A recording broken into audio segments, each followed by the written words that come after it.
മക്കൾസ് ബാബു സാറാണ്. എല്ലാവർക്കും പുതിയൊരു വീഡിയോയിലേക്ക് സ്വാഗതം. മക്കളെ, നമുക്ക് പഠിക്കാനുള്ള +1 രണ്ടാമത്തെ യൂണിറ്റിലെ ഏറ്റവും അവസാനത്തെ പാഠമാണ് ചാന്ദ് ഓർ കവി എന്ന് പറയുന്ന രാംധാരി സിംഹദിനർ എഴുതിയിരിക്കുന്ന കവിതകൾ. ഈ കവിതയിൽ പ്രധാനമായിട്ടും ചന്ദ്രൻ ഭൂമിയിലെ മനുഷ്യനെ നോക്കി അപഹസിക്കുന്നതിനെ കുറിച്ചാണ്. അവസാനം കവിയുടെ മനസ്സ് തിരിച്ച് അതിന് കൃത്യമായ മറുപടിയും കൊടുക്കുന്നു. അതാണ് ഈ കവിതയുടെ സാമറി. ഓക്കെ മക്കളെ, നിങ്ങൾക്ക് ഈ പാഠവുമായി ബന്ധപ്പെട്ട് ചാന്ദ് ഓർ കവി എന്ന് പറഞ്ഞ പാഠവുമായി ബന്ധപ്പെട്ട് രാംധാരി സിംഹദിനകരുടെ ഈ പാഠവുമായി ബന്ധപ്പെട്ട് ചോദിക്കുന്ന ചോദ്യം ഇങ്ങനെയാണ്: കവിതാക്ക് ആസ്വാദൻ ടിപ്പണി ലിഖിയെ 6 മാർക്കിന്റെ ചോദ്യം ചോദിക്കും. അങ്ങനെ 6 മാർക്കിന്റെ ചോദ്യം ചോദിച്ചാൽ നമ്മൾ എങ്ങനെയാണ് A to Z ആ ക്വസ്റ്റ്യൻ ആൻസർ ചെയ്തതെന്ന് നമ്മൾ ഈ വീഡിയോയിൽ പറയാൻ പോകുന്നത്. നോക്കൂ മക്കളെ, കവിതാക്ക് ആസ്വാദൻ ടിപ്പണി 6 മാർക്കാണ്. ചാന്ദ് ഓർ കവി എന്നുള്ളത് രാംധാരി സിംഹദിനർ ജി की कविता है. രാംധാരി സിംഹദിനർജിയുടെ കവിതയാണ്. പ്രഗതിശീൽ കവിത ഹെ. ഇതൊരു പ്രഗതിശീൽ കവിതയാണ്. പ്രഗതിശീൽ കവിത എന്ന് പറഞ്ഞാൽ പുരോഗമനപരമായ ഏറ്റവും നൂതനമായ ചിന്തകൾ, ആവേശോജ്വലമായ ചിന്താഗതികൾ വെച്ച് പുലർത്തുന്നതാണ്, മോട്ടിവേറ്റ് ചെയ്യപ്പെടുന്ന കവിതകളെയാണ് നമ്മൾ പ്രഗതിവാദി കവിതകൾ എന്ന് പറയുന്നത്. ഓക്കെ, രാത്രിയുടെ സമയത്ത് ചാന്ദ് കവീസെ കാത്തെ, ചന്ദ്രൻ, രാത്രിയിലാണല്ലോ ചന്ദ്രൻ വരുന്നത്, ചന്ദ്രൻ കവിയോട് പറയുന്നു കി എന്തെന്നാൽ മനുഷ്യ വിചിത്ര ജീവി ഹേ. ഹേ കവി, മനുഷ്യൻ എന്ന് പറഞ്ഞാൽ ഒരു വിചിത്രമായ ജീവിയാണ്. മനുഷ്യ സ്വയം സമസ്യായും ബനാലയത്തെ. ഈ മനുഷ്യന്റെ കാര്യം വലിയ രസമാണ്. അവർ സ്വന്തം ഓരോ പ്രശ്നങ്ങൾ സൃഷ്ടിക്കപ്പെടുന്നു. ഉൻ സമസ്യാവുമേ ഫംസ്കർ, എന്നിട്ട് അവൻ ഉണ്ടാക്കുന്ന പ്രശ്നങ്ങളിൽ അവൻ തന്നെ കുടുങ്ങിയിട്ട് ബേച്ചൈൻ രത്തായെ, അവൻ അസ്വസ്ഥനാവുകയും ചെയ്യുന്നു. മറ്റാരും ഭൂമിയിൽ മനുഷ്യന് പ്രശ്നങ്ങൾ ഉണ്ടാക്കി കൊടുക്കുന്നില്ല. പ്രശ്നങ്ങൾ ഉണ്ടാക്കുന്ന മുഴുവൻ ഈ പ്രകൃതിയിലെ മനുഷ്യൻ മാത്രമാണ്. അവനാണ് ആ പ്രശ്നത്തിൽ കഷ്ടപ്പെടുന്നതും അവൻ അതിനുവേണ്ടി അതിൽ നിന്ന് രക്ഷപ്പെടാൻ അസ്വസ്ഥനാവുകയും ചെയ്യുന്നു. ഇക്കാരണത്താൽ ഉസ്കോ നീന്ത് ബി നഹി ആത്തി, അവൻ ഉറങ്ങാൻ പോലും കഴിയുന്നില്ല. ഭൂമിയിലെ സകല ജീവികളിൽ വെച്ചിട്ട് മനുഷ്യന് പ്രശ്നങ്ങൾ സൃഷ്ടിക്കുന്നത് മനുഷ്യൻ മാത്രമാണ്. അവനൊരു വിചിത്രമായ ജീവിയാണ്. എന്നിട്ട് അവനുണ്ടാക്കുന്ന പ്രശ്നങ്ങൾ അവൻ ബുദ്ധിമുട്ടായി ജീവിക്കുന്നു. അവൻ ഉറങ്ങാൻ പോലും പറ്റാതിരിക്കുകയും ചെയ്യുന്നു. ചാന്ദ് ഗർവ് കാത്തേ, ചന്ദ്രൻ വളരെ അഭിമാനത്തോടുകൂടി പറയുന്നു കി എന്നാൽ വേ ബോത്ത് പുരാന ഹേ. ചന്ദ്രൻ പറയുന്നു, ഞാൻ വളരെ പഴക്കമുള്ളതാണ് മനുഷ്യ. ആദ്യ മനുഷ്യനായ മനു കെ ജന്മ ഓർ, മനുവിന്റെ ജന്മവും അതുപോലെ തന്നെ മരൺ വേ ദേഖ് ചുക്കേ, മരണവും അദ്ദേഹം കണ്ടു കഴിഞ്ഞതാണ്. ഉൻകി രായ്മേ, അദ്ദേഹത്തിന്റെ അഭിപ്രായത്തിൽ, ചന്ദ്രന്റെ അഭിപ്രായത്തിൽ മനുഷ്യ സ്വപ്നജീവി ഹേ, മനുഷ്യൻ ഒരു സ്വപ്നജീവിയാണ്.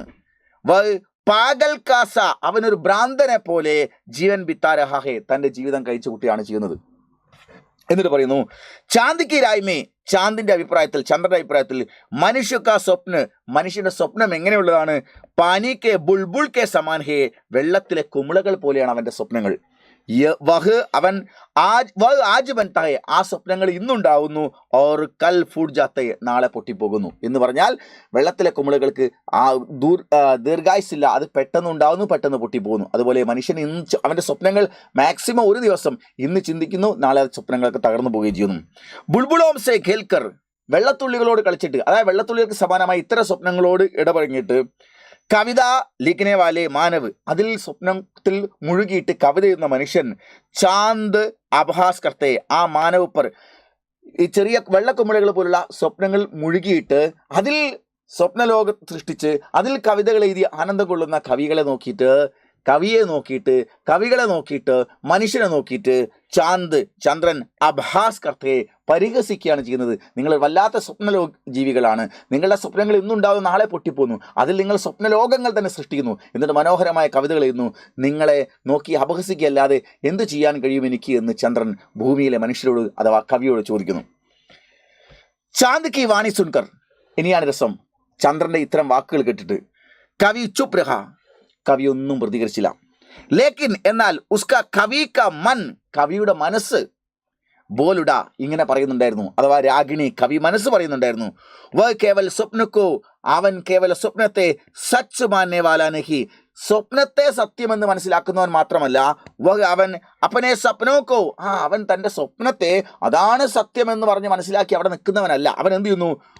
ആ സ്വപ്നങ്ങളെ യാഥാർത്ഥ്യമാക്കുന്നതിന് വേണ്ടി, റിയാലിറ്റിയിലേക്ക് കൊണ്ടുവരുന്നതിന് വേണ്ടിയിട്ട് അപ്പനെ സ്വപ്നോക്കോ, അവൻ തൻ്റെ സ്വപ്നങ്ങളെ ആഗമേ ഗലാക്കർ, അഗ്നിയിൽ ഉരുക്കിയിട്ട് ലോഹാബനാലെ തകെ, അത് കൃത്യമായ ഇരുമ്പാക്കി മാറ്റുന്നു. അവനെ അയിരുകൾ കൊണ്ട് സ്വപ്നം കണ്ട അയിരുകളെ അവൻ എന്ത് ചെയ്യുന്നു? കൃത്യമായി അഗ്നിയിൽ ഉരുക്കി സ്ഫുടം ചെയ്തെടുത്തിട്ട് കൃത്യമായ ലോഹമാക്കിയെടുക്കുന്നു. ഉസ് ലോഹേ പർ നയാ ഗർക്ക നീവ് ബനാലത്തെ, അങ്ങനെ സ്ഫുടം ചെയ്യപ്പെട്ടെടുത്ത ശുദ്ധീകരിക്കപ്പെട്ട ലോഹം കൊണ്ട് ലോഹേ പർ നയേ ഗർക്കി നീവ് ബനാലത്തെ, പുതിയ വീടിന്റെ നീവ് അടിത്തറ അവൻ സൃഷ്ടിക്കുന്നു. ഓർ ഫൈലാദി ദീവാർ ഘടാകർത്തികെ, ഫൈലാദി ഉരുക്കുകൊണ്ടുള്ള ദീവാർ ചുമരുകളും ഘടാകർത്തികെ, അവൻ സ്വപ്നങ്ങൾ കാണുന്നു. അതാണ് സത്യം എന്ന് പറഞ്ഞു നിൽക്കുകയല്ല, സ്വപ്നങ്ങളെ അവൻ ചിന്തിച്ചു കൂട്ടി അഗ്നിയിൽ ഉരുക്കിയെടുത്തിട്ട് പരിശുദ്ധമായ ലോഹമാക്കി മാറ്റുന്നു. ആ ലോഹത്തിൽ വീടിന്റെ തറയും അതുപോലെ തന്നെ അതിന്റെ ചുമരുകളും അവൻ പണിതെടുക്കുന്നു. ആധുനിക മാനവ് അപ്പനേക്കോ മനു, ഇന്നത്തെ മനുഷ്യൻ അപ്പനേക്കോ മനു നഹി, മനുവായിട്ടല്ല, മനുപുത്ര മാൻതേ, മനുവിന്റെ മക്കളായിട്ടാണ് മനസ്സിലാക്കുന്നത്. ഉസ്മേം വിചാരോങ്ക ബാൺഹി നഹി, അവനിൽ ചിന്തകളുടെ അസ്ത്രം മാത്രമല്ല, ഹാത്തോമേ തൽവാർ ബീരത്തെ ഉസ്മേ, അവനിൽ വിചാരോങ്കെ ബാൺഹി നഹി, ഇന്നത്തെ മനുഷ്യനിൽ ചിന്തകളുടെ അസ്ത്രം മാത്രമല്ല, ഹാത്തോമേ കയ്യിൽ തൽവാർ ബീരത്തെ, ആയുധമുണ്ട്, തൽവാർ മീൻസ് വാളുമുണ്ട് എന്ന് കവിയുടെ മനസ്സ് കവിയോട് പറയുന്നു. എന്നിട്ട് എന്താ പറയുന്നത്? കവി ചാന്ദ്കോ ചേതാവനിതത്തെ, കവി ചന്ദ്രനെ വെല്ലുവിളി നടത്തുന്നു. കവിയുടെ ഹൃദയം, കവി മനസ്സ് ചന്ദ്രനെ വെല്ലുവിളിച്ചുകൊണ്ട് പറയുന്നു, കി സ്വപ്നവാലെ മനുഷ്യ, നീ പരിഹസിക്കുന്ന സ്വപ്നം കാണുന്ന മനുഷ്യരുണ്ടല്ലോ, ആകാശ് കി ഓർ ബഡ്തേ ജാ രഹേ, അവൻ ആകാശങ്ങളിലേക്ക് ഉയർന്നു വരാൻ പോവുകയാണ്. ഉസ്മേ സ്വർഗക്കോബി ജീത്ത് ലേനേക്ക് ശക്തി, അവന് സ്വർഗത്തെ കീഴടക്കാൻ പോലുള്ള ശക്തിയുണ്ട്. ഉസേ രോക്കിനേക്ക ക്ഷമത, അവനെ തടയാനുള്ള കപ്പാസിറ്റി കിസിമേ നഹി, ഈ ലോകത്തിൽ ഒരു ശക്തിക്കും തന്നെയില്ല. അതുകൊണ്ട് ഈ ഖബർ, ഈ വിവരം, ഞങ്ങൾ വരുന്നുണ്ട് എന്നുള്ള വിവരം, സ്വർഗക്കെ സാമ്രാട്ട് കൊതേന, സ്വർഗത്തിലെ സ്വർഗാധിപതിനെ നീ ഒന്ന് അറിയിക്കുന്നത് നല്ലതാണ്, അവരോട് കരുതിയിരുന്നോളാൻ പറയൂ എന്ന് പറഞ്ഞിട്ട് കവിയുടെ മനസ്സ് ചന്ദ്രനോട് പറയുന്നതായിട്ടാണ്. ഓക്കെ മക്കളെ, ഇതാണ് 6 മാർക്കിനുള്ള ചോദിക്കുന്ന ഏറ്റവും ഇമ്പോർട്ടൻ്റ് ആയ കാര്യങ്ങൾ. കൃത്യമായിട്ടൊന്ന് എഴുതി പഠിക്കുക. പരീക്ഷയ്ക്ക് ഷുവറായിട്ട് ചോദിക്കുന്നതാണ്. 6 മാർക്ക് സ്വന്തമാക്കുക തന്നെ വേണം. ഓക്കെ, അപ്പോൾ ഇതുപോലെ മറ്റൊരു വീഡിയോയിൽ മറ്റൊരു പാഠവുമായിട്ട് വീണ്ടും വരാം. ബൈ.